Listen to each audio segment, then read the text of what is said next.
Welcome to This Podcast is Making Me Thirsty, the number one destination for Seinfeld fans. This is episode number 144.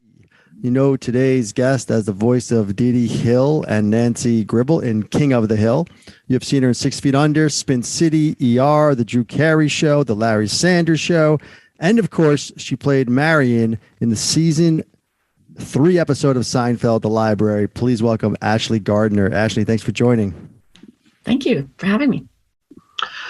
Ashley, let's be honest. I mean, Seinfeld's not Seinfeld without this episode. So take us back. It's almost been 31 years to the day, believe it or not. It was, October of 91. Mm-hmm. So, and you were a young actress at that point. Seinfeld was just kicking off. Tell us a little bit about how the role came about. Was there an audition process? And if so, who was it in front of? We'd love to kind of hear how you became Marion. Well, I had just moved here recently from New York, where I lived after I graduated from college for 8 years. And so I wasn't very familiar with, casting directors, but I had an agent, of course. And that agent was getting me around, and I got the sides for this. And I remember reading it and thinking, I'm going to be terrible. I'm not going to do this. I'm going to pass. I'm going to be terrible at this. And my husband at the time read it with me. And I was like, I'm not going in because you see what I'm saying, right? And he's like, no, you're going in. You're going in. You're not going in. I was like, all right, whatever. Chance to meet a casting director who was Mark Hirschberg. Hirschfeld, yeah. Mark Hirschfeld. Hirschfeld, yeah. Who's a lovely, lovely man, even though I couldn't remember his last name.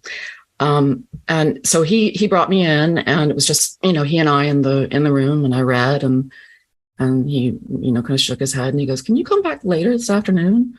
I was like, "Sure." And so I came back later that afternoon, and there was Jerry and all the producers, and I read and walked out. And when I got home, I already had the role, so it was pretty quick. Wow, yeah, that's great. We've heard that, especially early on, they were casting very quickly. It was like a day or a day later, you're on set. And this is episode like 22, early third season. We were already fans of the show, but it hadn't, I wouldn't say taken off yet with America quite yet that early on. It was that season that it started to really take off. Yes, I would agree with that. And then, Larry Charles wrote this episode though, which is, we're always a fan favorite of his. But we noticed too that the director was this guy, Joshua White, which was odd because usually Tom Sharon's directed most of the first 5 seasons. But we were curious between Larry Charles writing it and Larry David, being the main showrunner, and then this director, Joshua White, whom we haven't heard much about because he hasn't directed any other Seinfeld episodes. Really? I'm just wondering what you remembered about like on set, like who was mainly giving direction, who was mainly kind of running the show, if you will. Who were you interacting with the most there? Was it Larry Charles, Larry David, maybe Jerry? It was Larry David, mostly. I honestly don't remember much about the director. I don't know why that would be. That makes sense. Yeah, I think he might have just went by the wayside. Larry David and Larry Charles were very, they were very involved and gave most of the notes that, we got from the network or whatever. So yeah, I remember him quite well. So, and I'm just thinking back to that audition, right? You said you just moved to LA, Mark Hirschfeld's so nice. And then you're in a room again, the show didn't take off yet per se, right? So Jerry wasn't Jerry, Larry David wasn't Larry. What do you remember about, and I guess, was the audition similar to the exact kind of script we saw on the show, or what do you remember about, or who you were interacting with during that audition? And were you nervous? I wasn't nervous, which is odd for me. I'm sorry, what was the other part of the question? Just what do you remember? What I remember about them? Yeah, like Jerry, they weren't the stars they are today, right? So I'm curious kind of what your kind of take on it was. Obviously, being a young actress in the business, but just kind of overall. Yeah, I knew I knew of the show. I had watched it a couple of times because I think that its first season was really like a half season. Oh. It wasn't a mid-season replacement that first year. Yeah. I kind of remember that. And I think I watched some episodes in that first season, and then probably I caught a couple of others. I thought it was funny, but like you said, it was not Seinfeld yet. And I feel, very lucky to have gotten cast before it became Seinfeld, actually, because everybody was super down to earth. And I'm sure they stayed super down to earth. I don't know anything other than that. But they were, it was relaxed. I remember during one of the run-throughs for the execs that this old, like Jewish guy from New York, just classic, talking to Jerry, and he goes, "Listen, our ratings aren't good, but we're a hit with the critics. We could run forever." I guess.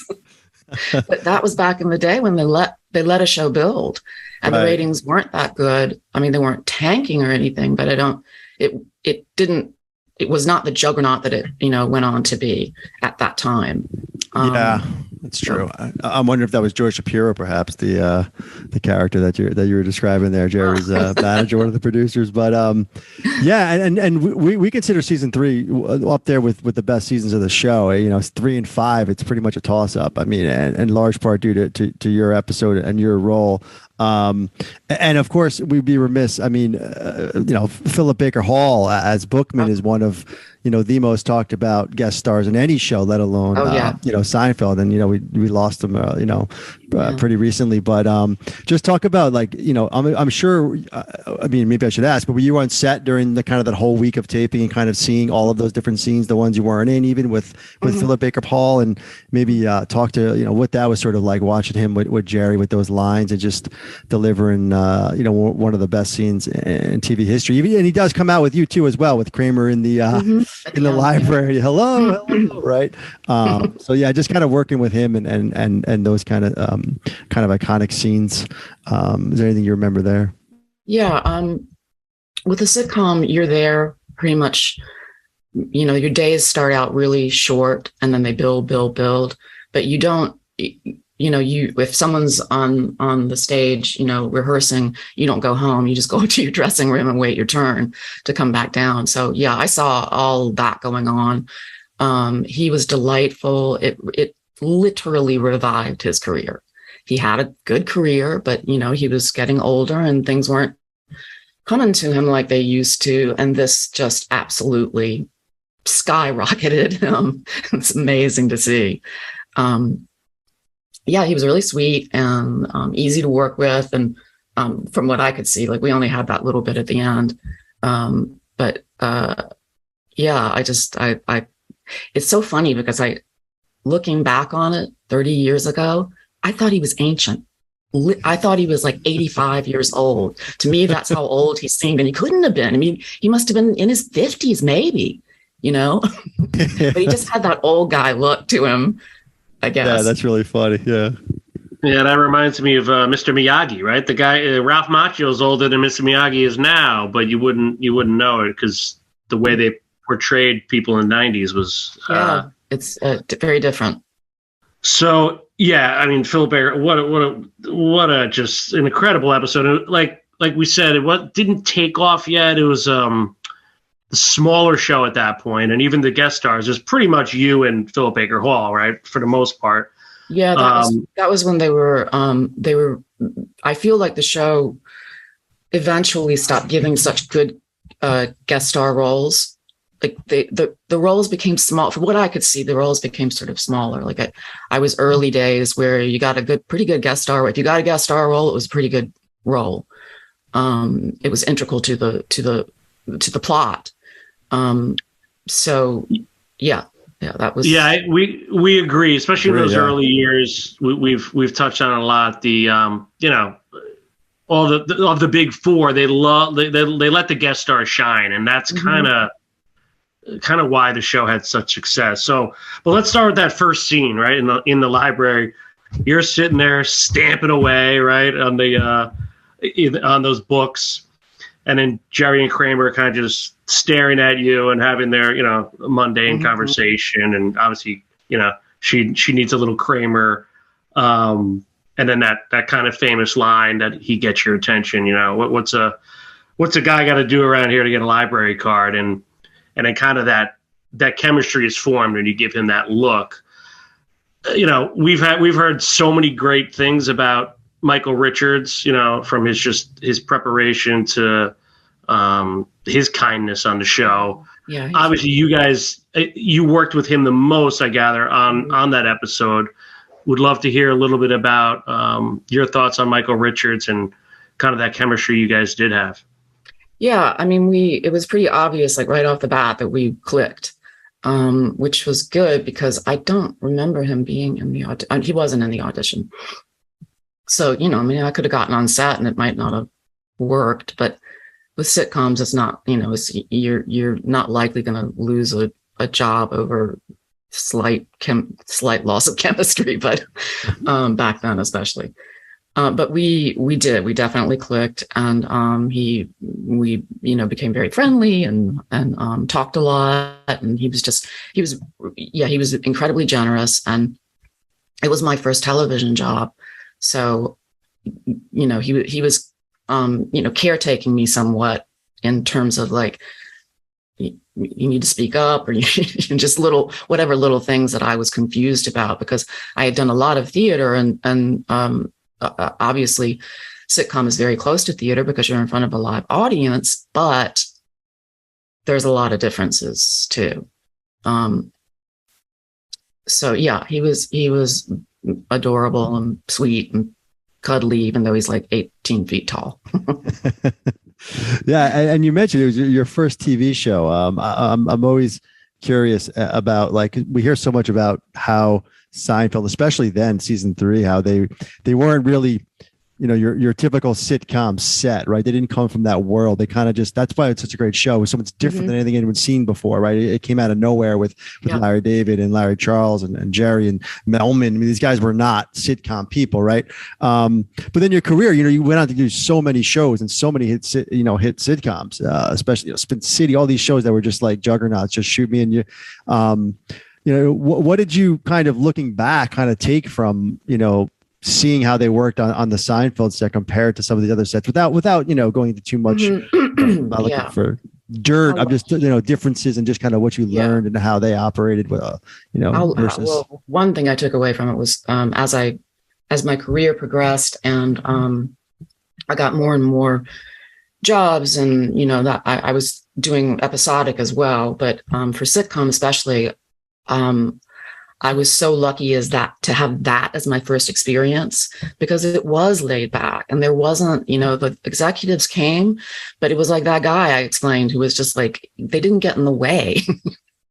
Later on, I, just experience after experience, and it got worse and worse and worse as the executives would show up and try to throw their muscle around or give their opinion, and you start seeing everything done by committee and how it's a terrible idea. You need to have one person kind of in charge, or in this case, like on Seinfeld, it was Larry and Larry, and of course Jerry. But it can't, if so many people are like, well, I don't like the way she said that, or I do like it, just everything gets watered down. So I had that really good experience of knowing what it could be like. And it wasn't like I didn't have that on other sitcoms. I did, but I would say a lot of them were fraught with incredible anxiety from everybody. Yeah. Yeah, I think that's the kind of the way of the world as network television got bigger and bigger, and, money got involved and the pressures. Now, we've heard from a lot of, guest stars, for good or bad, they got typecasts. I'm just curious. I don't think you ever played a librarian again, did you? I did. You did? Some vague show where I was a librarian who specialized in angels or something. I don't remember what that was even called. It wasn't very good. You don't need to know about it. I wasn't expecting that, but I'm sure you knocked it out of the park. Now, one of the characters you did not have scenes with, I believe, in your Seinfeld episode was Julia Louis-Dreyfus. Yeah. I know you went on, and I know you did one of her shows after Seinfeld, Watching Ellie. Yeah. Just curious if, obviously you had interaction with her on Watching Ellie, but did you have any interaction with her on the Seinfeld set? I'm curious if you guys, or if she remembered that. Just talking, a craft service. She was, again, very friendly, really lovely person. And yeah, some years later, I guess the Watching Ellie thing came up, and that was a really, she was great, and she was so easy to work with. And they, at one point, it's like sometimes you'll go in, you'll audition for something, right? You get the job for what you did in the room, and then you go on set, and suddenly, like, everybody starts fucking with you, messing with you, and you start thinking, like, wait, if this was what you wanted, I don't know why you asked me here, because I'm not feeling what I can't quite get. And sometimes you can. Sometimes somebody will say something to you, and you're like, bingo, yes, you're so right. And you adjust and you change. But that was one of those experiences where, yeah, I don't know. And she came to me like on the third day, and she goes, Brad and I had a conversation last night. We were talking about how frickin' funny you were in that room, and why are we messing with you? And I was like, because it's your job, but thank you. So they left me alone, and it was a nice experience. Oh, that's great that they recognized it. Yeah, because we hear that a lot with Seinfeld. The opposite, the part that you mentioned, is they want you to do what you did in the room, right, for the audition. That's what we've heard a lot about Seinfeld, and we've heard some guest stars actually try and change, and they're like, no, do what you did in the room. Like, they think maybe they have to do more because they get there or whatever, and it's like, no, just stick with that. So that's good. I mean, including down to my clothes. I wore all my own clothes on in that episode. Every single thing you see is from my wardrobe. They asked me to come in with what I wore in the room to the read through, which I did. And then when we were, I was going to costumes, I just brought a bunch of stuff because I thought it was appropriate. And the costume designer was like, I love all this. So she showed it to them, and they were like, yes, good. It's so great to hear how easy that is, right? There's not a lot of like micromanaging and stuff. It's just like, yeah, it looks great. We love it. Keep it, like, go for it. It's rare. Like, yeah. Let me tell you, because you go in now to costume, and you might, encounter an ego where the person's like, well, you're taking my job, or this is a threat. I see you dressed this way. It wasn't at all like that. And I think that comes from the top down, in terms of like, they're not gonna blame that costumer for, if something comes on set and they don't like it, they're just going to say, you know what, don't like it, change it. She isn't going to be fired, right? And that, but on other shows, you could be. So, yeah, it could be unpleasant and weird. Yeah, that's great. And you mentioned, so you have your clothes, right? So that means you're kind of getting in the role, right? The character of who is this woman, and it's always great because Kramer does that whole like kind of gives the backstory of you to Jerry. When he's like, she's a spinstress and all that stuff, that whole kind of spiel, right? I'm wondering if, like, it's your first TV show. I mean, you have obviously experience with theater, but were you at all trying to give yourself that backstory as the character when you were like, or did you have a different backstory in mind? Like, who is this librarian who's like working late and, is thinking back on Tropic of Cancer? Like, that whole just like, it's just such a great character, just to how it's like fully formed without a lot of words, right? You're doing a lot of just facial expressions with Kramer a lot, and reading the book, you give a facial expression. And then, when you almost get caught in Kramer's apartment, it's a lot of just, you're giving the audience a lot on this one character. It's really interesting. I'm just wondering, what your process was there. I think that I thought she was something like me, actually, where I was able to kind of walk this line. I remember there was somebody had been there was a couple of other people that were in that episode who I can't remember why they were there. but they were in it anyway. The woman who was one of the two people that I'm thinking of came to me on the second day and she goes, I totally see why they cast you. And I said, really, why? And she goes, because you walk this weird line of being like, is she a babe or is she a spinster? What is she? And that's, that is me. That's the way I look, probably. Like sometimes I might look pretty, the other times I might look not so pretty. So I thought that there were, and at that time there was I had a lot more quirkiness in my personality than I do now. I think I've grown out of some of that. But that fit the role pretty well. Yeah, that scene with at Kramer's apartment, it was kind of one of the steamiest scenes, I would say, in Seinfeld history. Like, I shouldn't be here, and Kramer, you should leave, and I can't, right? It was, it was right on the edge there of some passion. Yeah. If you recall, was there any scenes that didn't make the cut? Was it like that you recall, like, or was everything scripted, like, exact? I know that there's always things done in editing, but anything you wish kind of, made the final result that didn't? Yeah, there was something about the last scene, and I really honestly can't remember. I think some things got cut in that last scene, and I was disappointed by that because it was just, I thought some of the things that they cut were funny, but they were, it was time. I mean, that's what you do. You go in and you just call. You're referring to the scene where you and Kramer yelling hello, hello in the library. Yes, at the last scene, right? Yeah. Yeah, I mean, and that's a great scene. We touched on Philip Baker Hall, obviously with his scenes with Jerry that are iconic. But what do you remember about being face to face with him in that final scene?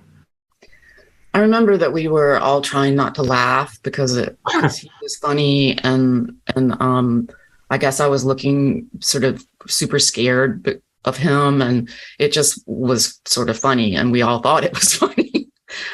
So I remember that. I remember like trying to keep it together. And yeah. I mean, it's been so long. And it was late. We had let the audience go, and like I was there at 2:00 in the morning still. So I was pretty weary, and we did do the scene. We did everything in front of an audience, right? But then, you can't keep them forever. You can't keep them until 2:00 in the morning. So I think some of that was done without an audience, but I honestly can't remember. Yeah, and you mentioned earlier, I kind of asked a question about how Larry David, what you can kind of see was the showrunner, right? He's the one mostly given, it's him and Larry Charles. I'm wondering if you have any, I know again, 30 years ago, but do you have any stories with Larry David? I mean, we've heard so many stories of him giving just a small note. He didn't give a lot, but when he did tell an actor and actress something, it was usually, poignant. It was usually like he was actually, giving the right direction, let's say, right, or how to say the line or something to that effect. But I'm wondering if you had any kind of memorable interactions with Larry at the time. No, he was very friendly, and honestly, no one was giving me any direction. They liked what I was doing, and they left me alone. I mean, other than like stand over there, move 2 feet. I wasn't getting a lot of. That's happened to me in my career. Trust me, but on this one job, it was like magic. It was so good. So he didn't have to tell me a lot of stuff, and he was just, friendly and chatted and stuff. But yeah.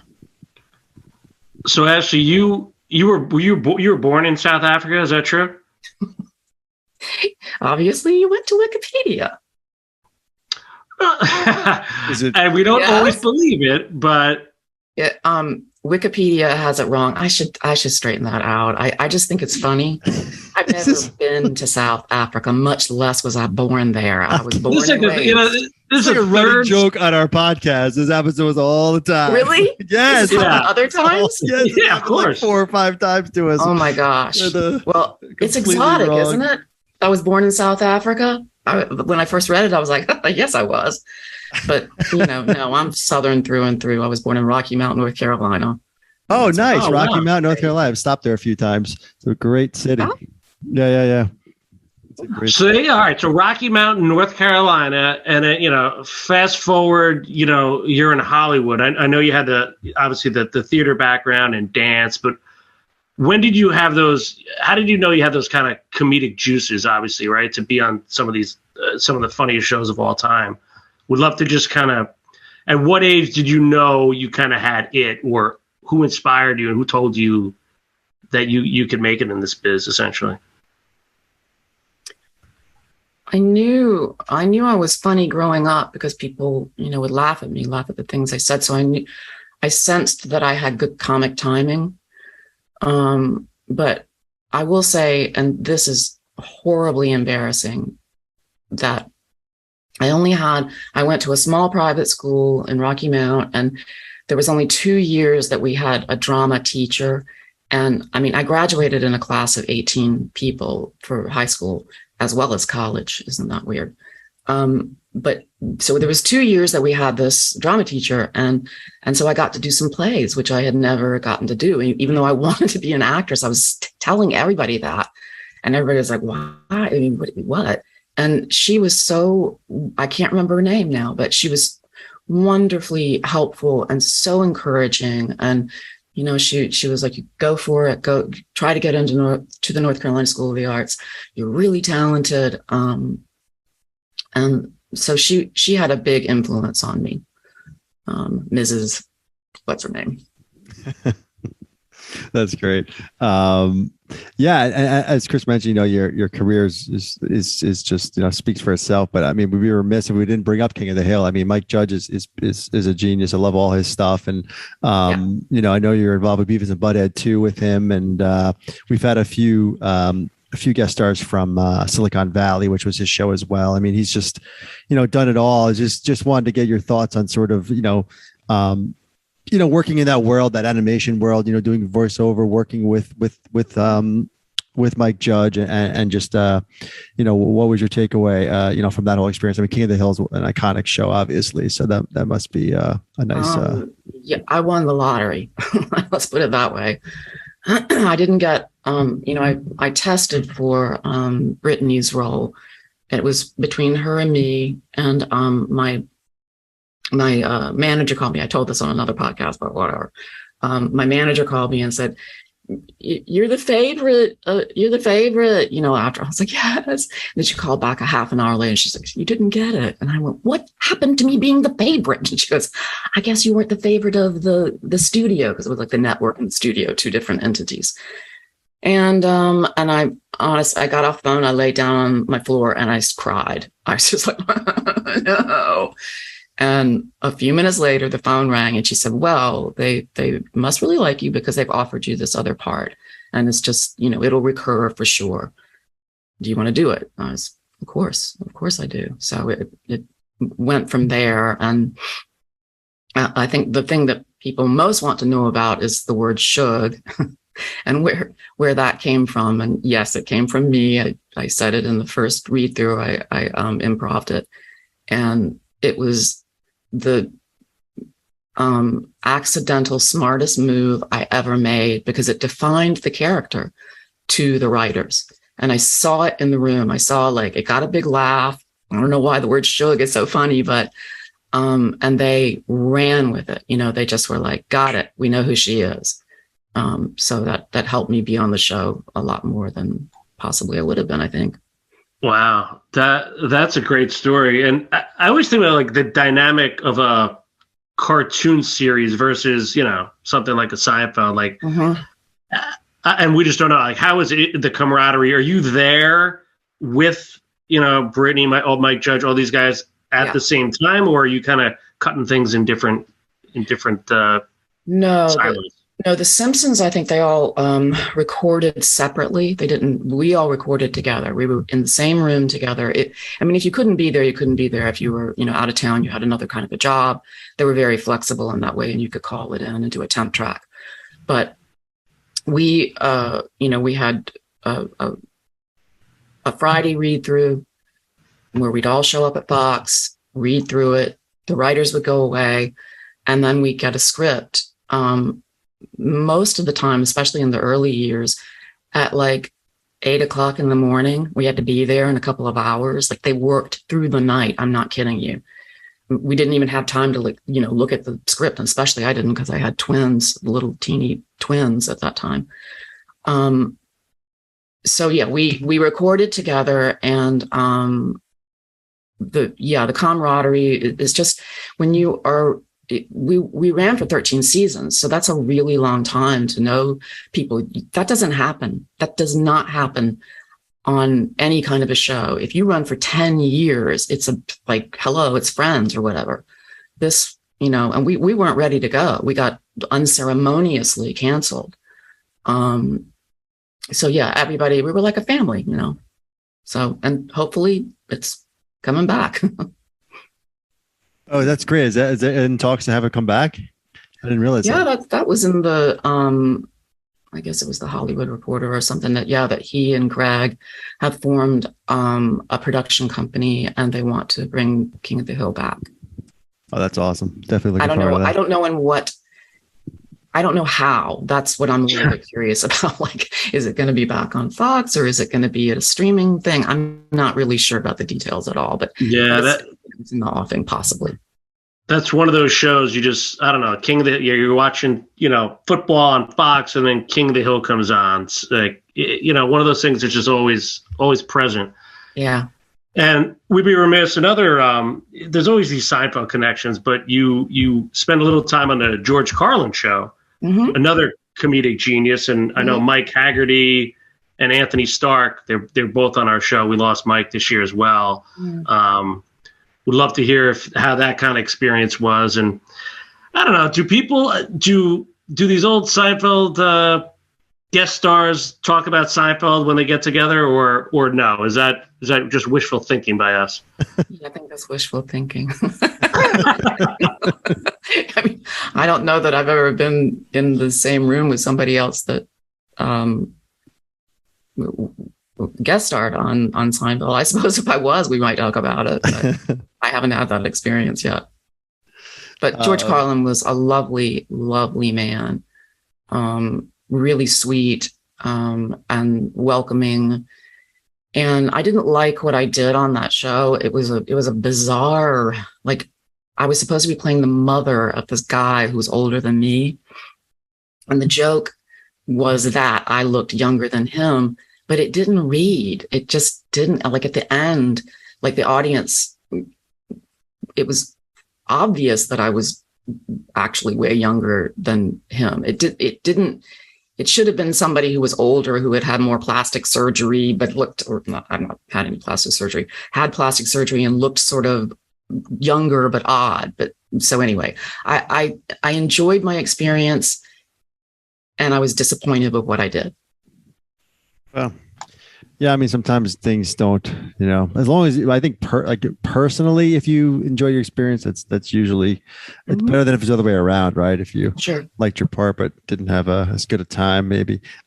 Just getting back to Seinfeld for a second, it's kind of around what you were just talking about. I mean, you work with George Carlin, you work with Gary Shanley, you're working with, Mike Judge, like we mentioned. These are some iconic names in comedy. And then there's Jerry, right? So we did touch on Larry, but I'm curious with Jerry, outside of his acting early on, this is, again, early season 3. Did you notice anything, any interactions with him producing wise or show running wise or writing wise, where he was kind of, we've heard his presence on set was kind of a calming one and welcoming, any interactions with him outside of maybe the scenes that were actually being acted, just as far as like, sometimes we've heard he gives advice, or he might do a chit chat where you kind of take something away, or anything like that with Jerry. He was, he was somebody that you could joke around with. And, he didn't feel like, oh, he's the top dog, honestly, even though it was his show, Seinfeld, right? He didn't throw that kind of muscle around. He just not like that. And I remember when we were in the first scene, when they come into the library, we were blocking, we were camera blocking, and I think it was the night. It was show night for sure. We were doing some stuff to get ready for it, and they called. They said, "Oh, break! We got to do something." And so the three of us were just standing around at the counter, and he asked me a question, and I was like, "Well, I don't know, Peanut. What do you think?" And he goes, "No one's ever called me Peanut before." He was just, he didn't, some people might have been like, "Peanut, what are you calling me Peanut for?" He was, kind of like down to joke around. That's great. Ashley, before we let you go, what are you up to these days? What can you, I know hopefully King of the Hill comes back, but any other projects you're excited about? I've been doing Beavis and Butthead, and that's been really fun. And, great. I mean, that's awesome that that's coming back too. It's funny, it's like I laugh. I read the scripts and I'm like, this is so funny. And we grew up on the original. That's the yeah, classic. I know. You must have, right? Oh my gosh, you guys are probably in your 30s. Thank you. No. 40. Oh, yeah. Well, you look good. You look good for 40. And more importantly, Ashley, what's your take on the Dewey Decimal System? It's so funny that you bring that up because when I was visiting my daughter at Pratt, we went into the library area. It was this beautiful floor to ceiling books everywhere. And I walked in and I turned and looked at my husband and I was like, I don't remember anything about the Dewey Decimal System. Do you? And he was like, no, but that reminds me of that episode that you were in where he was talking about the Dewey Decimal System. Oh, yeah.